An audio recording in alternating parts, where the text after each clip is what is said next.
Good morning. I'm very happy to welcome today here at the Center Mission of EineWelt Bischof Jack Urame from Papua-Neuguinea. For the last 4 years he has been in the leading position of our Lutheran partner church in Papua-Neuguinea. A very warm welcome to you, Jack. I'm glad you're here. You are not a newly face to us. You have lived in Germany a couple of years ago and have been a pastor here, so you know both worlds. And we will start our new campaign, Creation Not for Sale, in May this year. And I would like to ask you, Jack, what does creation mean for Lutherans in Papua-New Guinea? In Papua-New Guinea, creation means life is connected to the nature. People appreciate what God creates.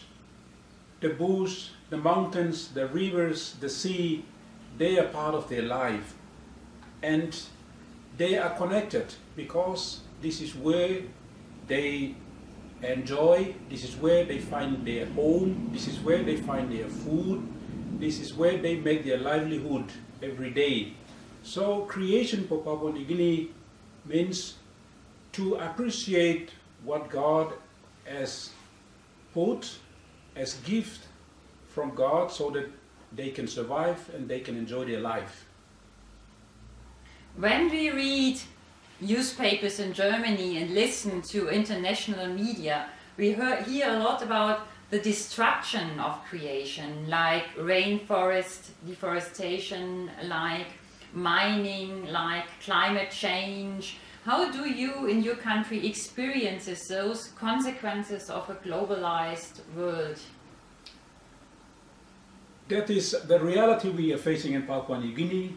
A lot of companies from overseas are going into the country to do mining, for example, or to get the logs out of the jungle, for example, or to do fishing, for example. And so this brings a lot of destruction to the nature. And people, you know, they don't understand the importance of this, because when these companies go, they attract them with money and with material, and so people are excited, and they give away their land, or they give away their forest for development. And so development goes with negative consequences. So we are facing a lot of challenges because some of our bush are no longer there, they are gone. The rivers are polluted because of mining. The fish in the rivers and in the sea are now threatened because of the dumping of the waste from the mines. And so actually we are feeling the impact of what is going on in Papua-New Guinea, because these are major global companies going in and coming out with the wealth, and people are left with destruction, people are left with all kinds of negative consequences. And so our people are suffering from those global trends of development taking place. I can imagine that there are a lot of conflicts arising between the will of the government in Papua-New Guinea, who wants to earn money, of course, who wants to get international companies into the country to get money, and also the conflicts between traditional landowners giving away their land for mining or deforestation, and on the other side the church and local non-governmental organizations who see the advantages of creation and who want to protect creation. How can the church intermediate in these conflicts? Yes, this is our ongoing struggle as well, because as church we are concerned about the destruction. We want to protect the environment, but the politicians, the government, they are interested in money, what they can get out of those mining or fishing or logging. And so they make decisions sometimes without considering the impact. So in the last couple of years, the churches were strong by raising their voice and said to the government, we cannot continue with developments that are bringing destruction to our people. And the government also opens the door and say, yes, we can have dialogue, but when it comes to money, the politicians are attracted by money. And so they don't listen to the people. The landowners sometimes, they are really also affected because they are interested also in money, because they think money brings in new ways of life and new changes, and so with money they can build houses, they can buy things, but they are exchanging money for something that is very important, that sustains their livelihood. And so a lot of landowners, they are affected because of their own decision, also because of the decision of the government. Another challenge we are facing is between the government and also the landowners, because the landowners, they bring in global companies and they sign contracts without even negotiating with the landowners, without even informing the landowners about the consequences, about the destruction. And therefore the landowners do not understand because of lack of information from the government. And therefore we are trying to build this connection with the landowners by creating awareness, educating people, telling them about the negative consequences of development. The Evangelical Lutheran Church of Papua-New Guinea has already financed a lot of environmental studies in with regard to mining. And what is the newest project, the newest challenge you are facing when it comes to mining? Yes, we support companies who are interested in also addressing social and environmental and health issues. Also, there are organizations who are interested to also protect the lives of the people, protect the environment, and protect, the ecological destruction. And so we have a lot of organizations having interest and having dialogue with us. And so we churches, we want to build networks. We want to create awareness, and we want to work together with those organizations. And so recently there are also organizations coming to the church and say, how can we together work towards empowering the communities and creating awareness to inform them of the negative consequences so that they can be aware, and through awareness they can make good decisions to protect the environment. So there is good progress. We have been working together with many different organizations. Some of them are NGOs. They are not from companies or they are not from government, but they are people who are interested in protecting the lives of the people, in protecting the environment, and so we are interested, and our door is always open. Is the PNG government hindering you in doing these public awareness campaigns for the protection of creation? Do you face any struggles? Well, in Papua-New Guinea context, there is no struggle.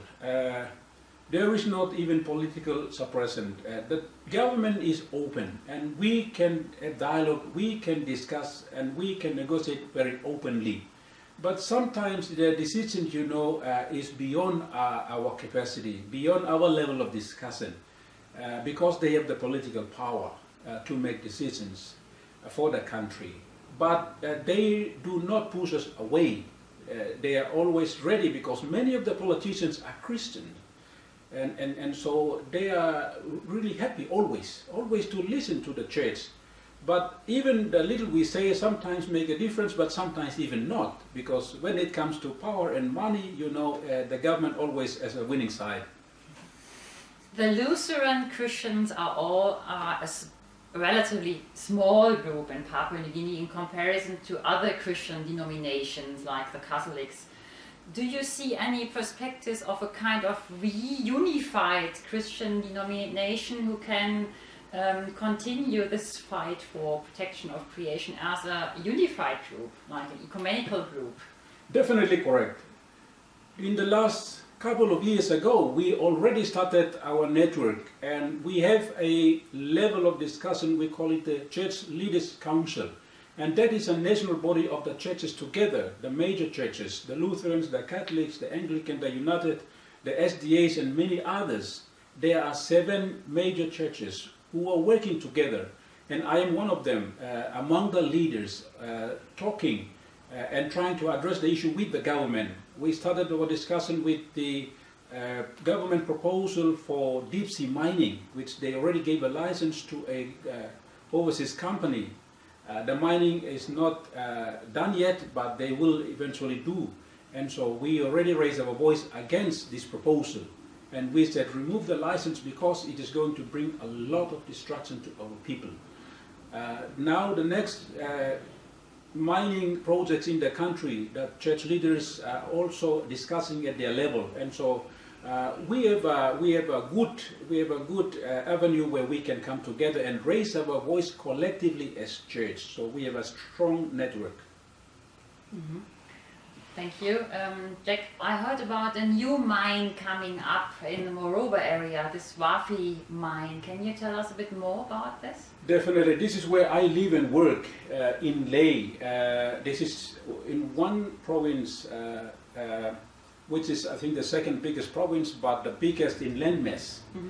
And there is already a proposal for a company to do the mining, and which is going to be a very big project.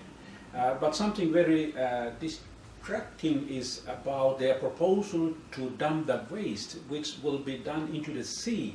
And this is almost next to where the church headquarters is. But it's not only, the effect that will have on the church community that we are concerned, but the entire, population in the province, because the pipe will run through the villages and through garden lands and through settlements. And so it is going to have a very big impact. And so just recently, a few weeks ago, we were talking with the provincial government, and the provincial government, they are not happy with the national government. So there is a bit of tension between the provincial government and also the national government, and then also between the church and the government. So the negotiation is still ongoing. And we said because the piping, which will start from the mining area into the sea, will go through the villages, and we said, no, that cannot be done. It will also even completely destroy the marine life, because people depend on the sea, people depend on the fish, and people depend on this because this is their livelihood. And so we are already raising our voice. So when I return from this visit here in Germany, I want to talk with the governor of the province again, because yesterday I received an email already from one person already raising the issue and said, Bishop, we need to talk with the government again on this because it is going to affect the people seriously. And so we are already developing our network to react, against this proposal. And we said if the government wants money and wants the mining to go ahead, they should do it in a more sustainable way. The more sustainable way we were proposing for the government to have dam tailing. That means to store the waste in a particular place so that it cannot, run through the villages and into the sea.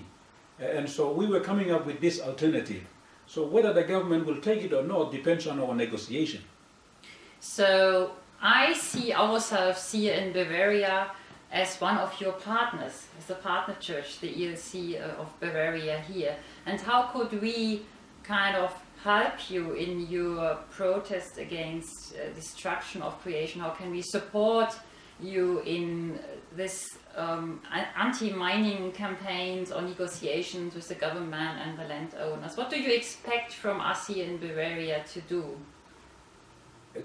Thank you. This is for me a very important point, because we are a communion of churches living together and sharing together and journeying together. For that reason also we need international support from outside. So our partners can help us to raising the global voice of the Lutheran Church, which I believe in the last LWF assembly meeting we said creation not for sale. That was one of the 3 pillars. And so that global voice of the Lutheran Church we need. So we need the support from our partner churches to say, yes, we are in support and we are embracing each other as church, and we want to raise our collective voice to the government and also to the civil society. So that is very, very important. That collective voice should have a bit of weight and should have a bit of power to drive this message into the people. To tell them that it's not only the concern of the church in the country, but the global community of churches. They are concerned about the life of the people. They are concerned about the environment, that is the livelihood of the people, and they are concerned about the destruction that will affect, many things. So that support as a collective voice is very, very important for us. Thank you, Bishop Jack Urame's appeal to stand in solidarity with churches in Papua-New Guinea and to keep up our support here from Germany and reunify as a collective voice against the destruction of creation. And we will do this in our campaign Creation Not for Sale, which we will start in May this year here in Bavaria.